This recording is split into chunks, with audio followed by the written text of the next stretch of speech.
ruwa abokin aiki. Harkar ruwan sha dama gwarzo ne bare ya zamo gwamna.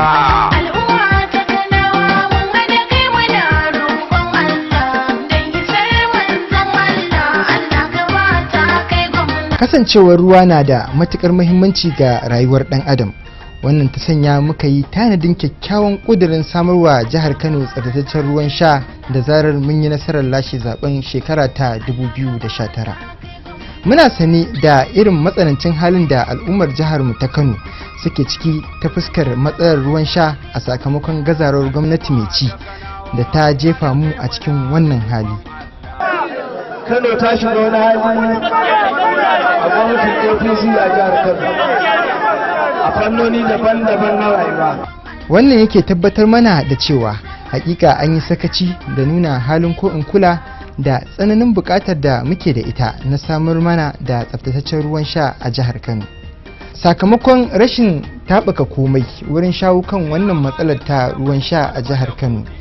za mu ga da zarar ma'aikaci ya ɗauki albashi yake ware kuɗin siyan ruwa da za a yi amfani da shi a gidansa. Wannan matsala ta sanya yara rashin samun damar zuwa makaranta a kan lokaci, wani lokacin ma da rashin zuwa makarantar a sakamakon ƙoƙarin da yaran suke na samun ruwan da za a yi amfani da shi wurin sha da dafa abinci da dai sauran al'amuran yau da kullum. Wannan lamari ya jefa yara cikin matsalar rashin ilimi. A wancan lokacin da muka samu damar rike jagorancin ma'aikatar ruwa ta jihar Kano, mun yi kokarin ganin mun wadata jihar Kano da tsaftataccen ruwan sha ta hanyar kirkiro manya-manyan matatun samar da ruwan sha a fadin jihar, inda muka yi nasarar samar da katafaren gidan ruwa na Abdullahi Bayero wanda ake yi wa lakabi da gidan ruwan tamburawa, mai bayar da kimanin lita miliyan 150 a kowace rana akan kuɗi kimanin biliyan 5 da miliyan 600. Kuma gidan ruwan shine mafi girma a nahiyar Afirka idan aka ɗauki wani gidan ruwa da ke ƙasar South Africa. Ya yi aiki da ni na kwamishina shekaru 7. Kuma cikin shekarun nan 7, shekara 4 na farko ya yi aiki a ma'aikatar ruwa. A ƙarƙashin jagorancinsa muka yi abin da yana daga cikin har bayan rayuwarmu za mu yi alfahari da shi, kuma al'ummar Kano za ta yi alfahari da shi. Matatan ruwa ta tamburawa mai lita 150 miliyan 150 a kullum, a ƙarƙashinsa aka some ta har aka gama ta. Har aka gama aikin nan ba wani abu ƙwaya ɗaya na asha na rashin jin daɗi, na takaici ko jinkiri da muka samu a ƙarƙashin shugabancinsa. Ya tafi da aikin nan bisa amana da kuma ƙwazo. To wannan suna daga cikin abubuwan da muka hanga, ko ni na hanga, nake ganin mutum ne mai amana, mutum ne mai adalci, mutum ne mai tausayi, mutum ne mai hangen nesa, kuma yana da ƙwazo na aiki da nutsu. A wannan aikin Malam Salihu Sagir Takai ya samu yabo daga babban bankin duniya da shugaban ƙasa mai ci a wancan lokacin Chief Olusegun Obasanjo.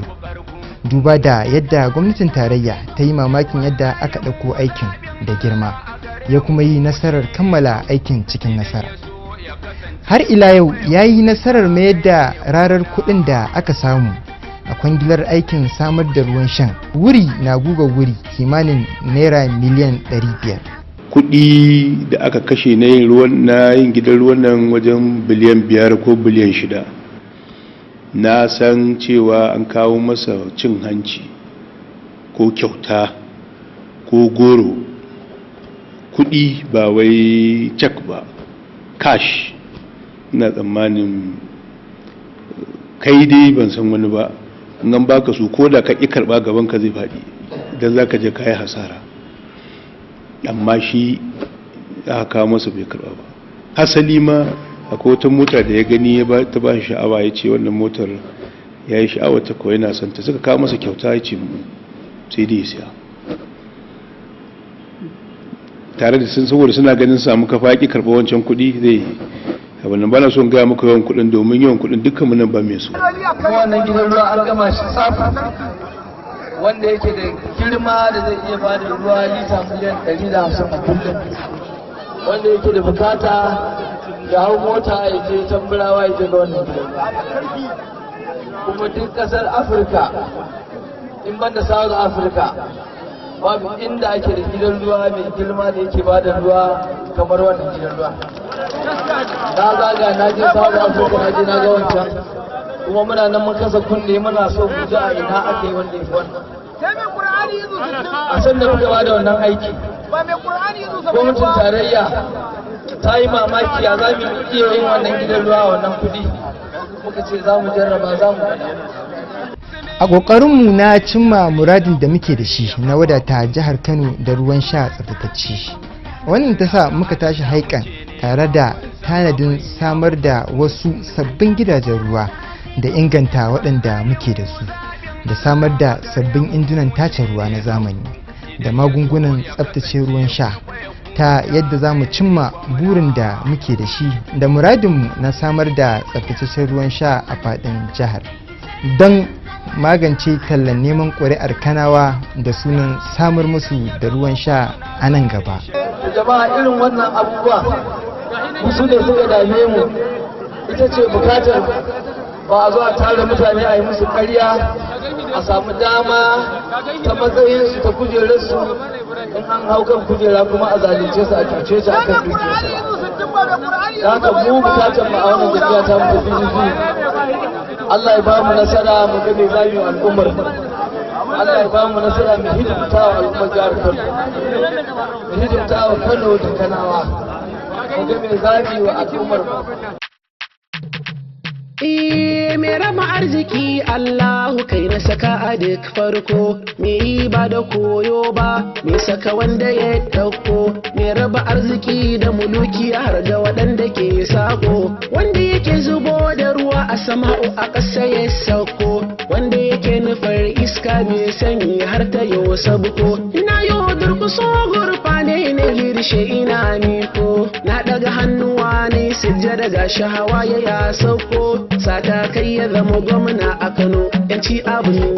ba raba gardama ya zo, PDP muke fata, Salihu Sagir Takai a Kano mu ba da waiwai ba,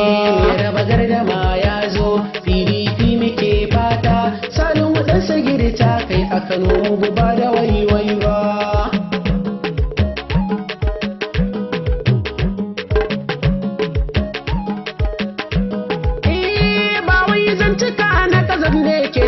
Siyasa ba wai cin mutunci ko harbowa ke wata ke ba